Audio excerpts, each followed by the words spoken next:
break down barriers like this, a handshake and a smile. And you need to say hello to your neighbors and love one another. You know, many of them in the Hollywood, Kannywood, Bollywood, coming into the deen, but they're afraid to come out. Why? Because the creator of the world and the creator of human beings, he did not create us to get sick. And that's why he commanded us to eat that which is good. And that which is good has to be tayyib. Halal has to be tayyib. If halal is not tayyib, don't eat it. The TheDeenShow is the best show, inshallah.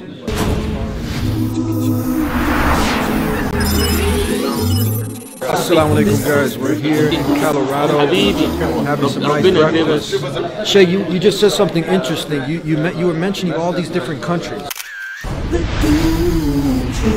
Yeah, I was telling Stan. How you doing, Stan? Pretty good, eh? Yeah. Pretty good. How are you? How do you feel visiting the mosque? Oh, I love it here, man. I like the people. I like the knowledge. He's actually our next door neighbor. Next door I live neighbor. just a few blocks away. Yeah. We're trying to get more people to visit us, to connect with us, to make this human connection. What would you say to the world? Is it a good idea? I mean, many people are scared, you know what I mean? But what message would you have for them? You break down barriers like this, a handshake and a smile. And you need to say hello to your neighbors and love one another. Thank you. Beautiful of us. Thank you for visiting, Stan. Well, thank you for coming down and visiting us, Eddie. He's coming all the way from Chicago, you know. Oh, man. Yeah. Well, it's warmer here, of course. Absolutely. We took a little time out from the cold out there. You heard that message, guys. Come and make the human connection. Visit the Muslims in the mosque. What do you got to be scared of? Look at that. I was very touched yesterday when we had David. I think he's a pastor. He's coming tonight too. And what he said, it really hit home. He said he was actually scared, you know what I mean? Because a lot of the programming, conditioning that's going on, people, you know, listen to the media and they have all these false notions and impressions about Muslims. But then when he came and sat with us, just like you had, his whole view changed. Well, that is how you break it down. The smile, I'm Stan. Tell me more about yourself. You got to do that on your own. Thank you. So what you said, we said American, you got what?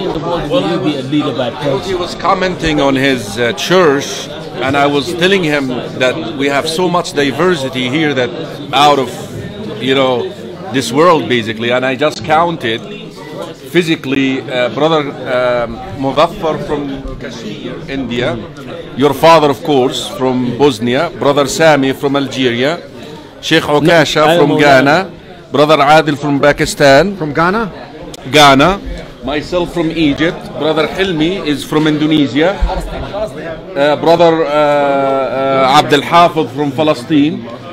Brother Omar. Nas from Jordan. Oman from Sultanate Oman. Imagine this. And that's already over half a dozen. Yeah, tell me about it, you know. Almost got the UN here. Yeah, the UN is right here. It's like a United Nations Yes, here. yes. Yeah. Beautiful. Jazakallah khair. Got some flowers.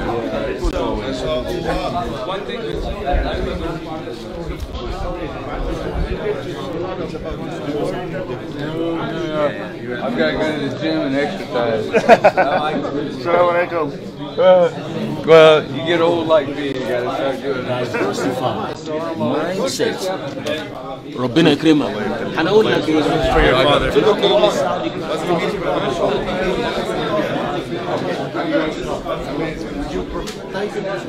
Assalamualaikum. Bosna. Assalamualaikum. This is the Harley Davidson Muslim. Gonna start a Muslim biker group. Motorcycles.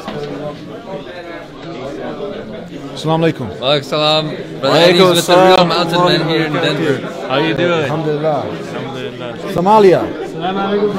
How are you, Sheikh? Alaikum assalam wa rahmatullahi wa barakatuh. Jazakumullah khair for coming to Denver. Thank you for having me. So we're having breakfast with our family here in Denver, Colorado style.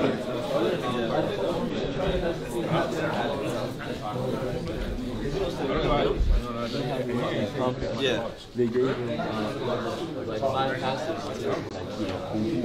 I'm like, brother. Assalamualaikum salam. How are you? How are you? I'm always watching in that show. I'm follow.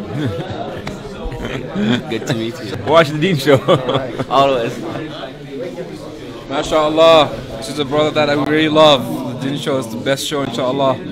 as far as learning Islam and knowing what you want to do about your life. MashaAllah. We love Brother Eddie and welcome anytime, inshallah. Jazakallah khairan for being with us. Thank you, my friend. Thank you very much. Assalamu alaikum.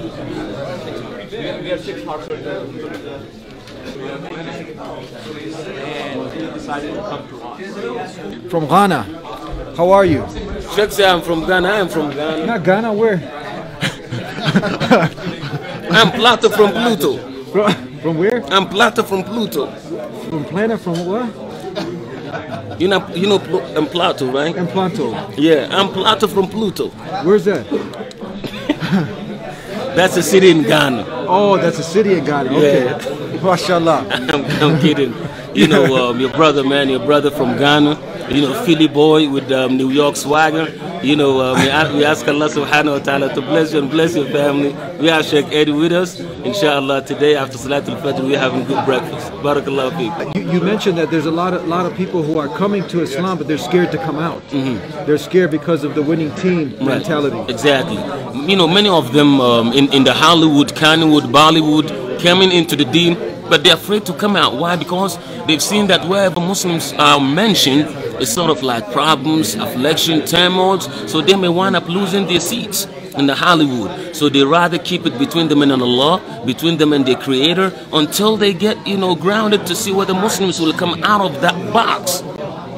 Out of that box. So until Muslims, we all together collectively come and buy dignity for our own faith, it's not going to work the way we move today with classical knowledge unless we make it relevant to the people. People can get connected. Islam solving their problems. Islam is giving them solutions to their daily, you know, problem. If not, those people will remain hidden in Hollywood, just like some Sahaba were hidden with their faith. So those in Hollywood embracing Islam and keeping it low, we can't blame you. We can't blame you. Why? Because Sahaba went through the same. So maybe you're going through the same, you know, path until things get, you know, better. So some of them, they conceal their faith until Ayah 103 to 106 were revealed in Surah An-Nahl chapter 16. That those who say publicly that they disbelieve in Allah, but even though in their hearts they have the belief of Allah. So those in Hollywood, those in Kannywood, those in Bollywood, so long as you have Iman, serving one God, even if you are from, what do you call it? You're from Bob Marley's family or tribe, smoking weed 3 times a day and all that. Smoking weed cannot take away your faith between you and God. And also doing some, you know, bad things does not mean you cannot be a believer. Believing in God, beliefs is in your heart. So keep it and start building on it. And always, if you want to be successful, try your best. Between you and Allah, try your best. Try your best at least 3 a.m., 4 a.m. Wake up. Anybody needs food? Whatever you're doing in the world that is wrong, that you cannot stop right away, that you cannot stop right away. To be practical, we cannot tell you quit right away because you can't do it. Sahaba did not quit right away. The ayats came to build them gradually to quit. So, you know, let's say if you smoke cigarette, maybe you smoke like 2 or 3 packs a day. We say, you know what, just cut it to 2. And the hours that you're supposed to spend in the last one, just reserve it like 3 a.m. Ask Allah to guide you to come out of it completely. And then later on, you may quit. Instead of 2, go 1. You know, later on, you quit. Instead of, you know, 1 pack, you may go 2 cigarettes a day. And that's how you cut it. But if you want to cut the, you know, 1 shot, you may cut it. But a few weeks later, you will return back to it because it's not practical.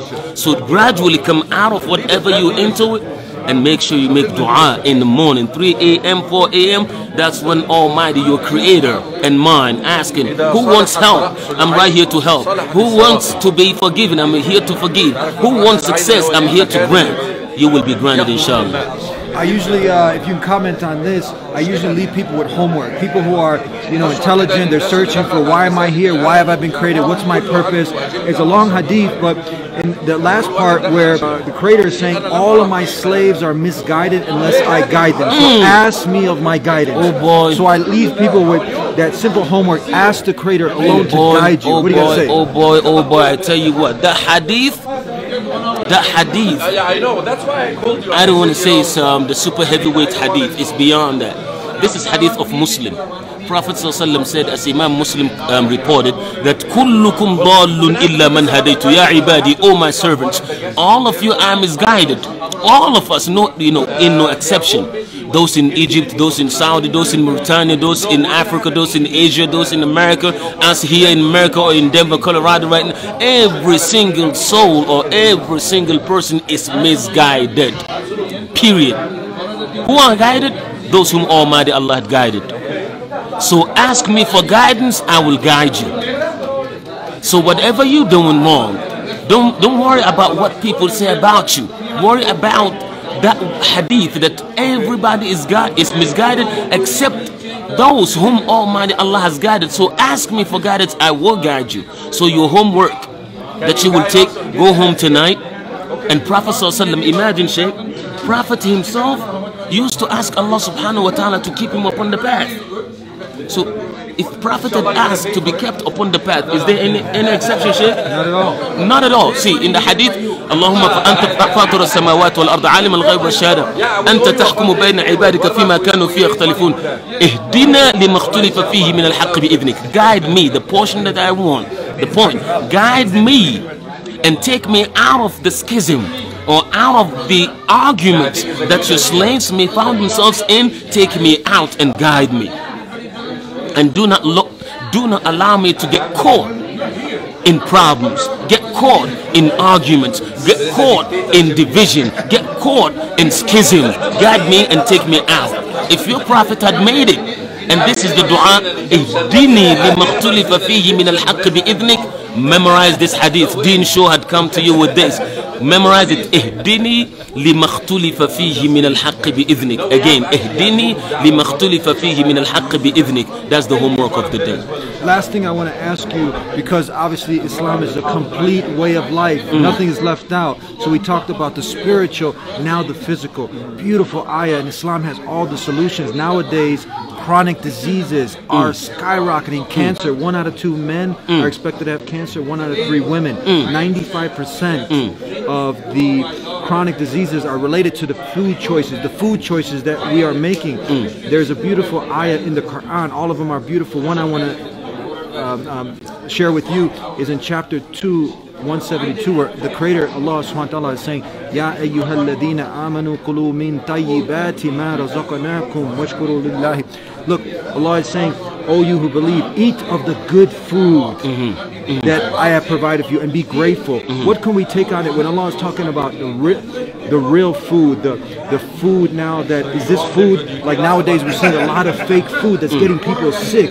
So what's your input on this when Allah is talking about the tayyibat, the real food, the good food that Allah, why is Allah mentioning this? Okay, because the creator of the world and the creator of human beings, he did not create us to get sick. And that's why he commanded us to eat that which is good. And that which is good has to be tayyib. Halal has to be tayyib. If halal is not tayyib, don't eat it. Coke may be halal, but it's not tayyib for your system. So don't drink it. You know, soda in general may be halal, they're halal, but they're not tayyib for you. Sugar is halal, but it's not tayyib for you. And sugar, that's what I learned from Dr. Omar, you know, because that's his field. You know, Dr. Omar can tell you, you know, more about this. Sugar thickens the blood. And once the blood is thickened, you cannot process. The memory is not processing well and the body is not responding. So the verse that you talked about, verse number 172, right before it, 168, Allah called mankind, because in 172 that you mentioned to 174, Allah called upon the believers, Ya ayyuha alladhina amanu. But the one before in 168, he called mankind, Ya ayyuha nasu kulu mimma fil ardi halalan tayyiba wala tattabi'u khutuwati shaitan. O mankind, eat from that which Allah subhanahu wa ta'ala had made halal and tayyib for you, and do not follow the pattern or the path of shaitan. Path of shaitan is to get you to think like, okay, since it's halal, let me go ahead and consume it, and you get sick. And once you get sick, you go to the hospital. The doctor, however nice he or she may be, They do not care about you as they care about their checks that they will get at the end of the month. So whatever they have to prescribe for you to come back and get medicine and keep on going to Rite Aid, CVS, or Walgreens to be getting medicine back and forth so that the check can keep on flowing, and Keystone will keep on getting their own insurance money and all that. That's what the doctor cares about for the most part, except few of them and very few. So Allah had already given you the cure, and prevention is better than cure, as they said. Do not even get there before you require going to the hospital. Ibn al-Qayyim said, I spent more than 40 years, I've never taken any medicine. Ibn al-Qayyim, more than 40 years. Amazing. No medicine. He said nothing. I just if I get headache, it's just ruqya with Fatiha, it's over. Why? A person may think, is he maybe super sheikh, like he dealing with angels and all that, that's why, and maybe he's so knowledgeable, that's why. No, it's not about that. It's about what goes in his mouth to get to his stomach. That's what gets people sick. What goes in the mouth, yes. What goes in the mouth and gets to your system, that's what gets people sick. What you breathe is what gets you sick. So environment to be clean. Muslims around the world, for the most part, we go to the masjid, the bathroom is not clean. That's not the deen. Part of our deen show, to show the deen, our bathroom clean. When we have restaurants, our restaurants in the bathroom supposed to be super clean. Yeah. Clean. That's the teachings of the deen. The bathroom is supposed to be cleaner than even the office of the president. Why? Because that's where people go and release themselves, and and if it's dirty, they're gonna get sick. So instead of going to the hospital for prescription and all that, prevent yourself, and that's the reason why prevention is better than cure. Cure and heal yourself with black seed oil, with black seed itself. So if you get black seed oil or the black seed, the original one, and you get Zamzam, together, if you're sick or you have cold, you have honey, you mix it with warm water and you drink it, ginger, warm water, and drink it. These are the natural remedies that people are not taking. How about hijama? Hijama, that's one of the top things that one could actually get involved. And Prophet ﷺ guided us through a hadith that we've heard, and also coconut oil. Coconut oil, I learned from Dr. Omar Sallo that coconut oil, what is even better than coconut oil is the coconut water. It's medicine, drinking it and taking it. But all the fast food, canned food, processed food, actually not good for ourselves, not good for our family. That's what we call it, the fake food. So avoid, we have this statement, avoid fake food, eat real food. The real food is the tayyibat. Exactly. Many people conflate, they confuse sugar in the date or in the apple. There's sugar in there, but it's with the fiber. It's a real food. We're talking about the processed, fake, refined. That's something totally different. That's what we're talking about. Exactly. Yeah, but the real food, when you got, because many people get confused, they say, well, sugar's in the date. No, well, then it's a whole food. It's a real food. You see, the good thing about what you just mentioned, talking about the sugar in the date. No, what is in the date is not sugar. That's glucose. What the body needs is not. Yes, body needs sugar. A human being's body without sugar, he or she may get sick and die eventually. So the sugar that your body needs is not the sugar or brown sugar that we consume or take. It's not. The sugar that your body needs is the natural sugar.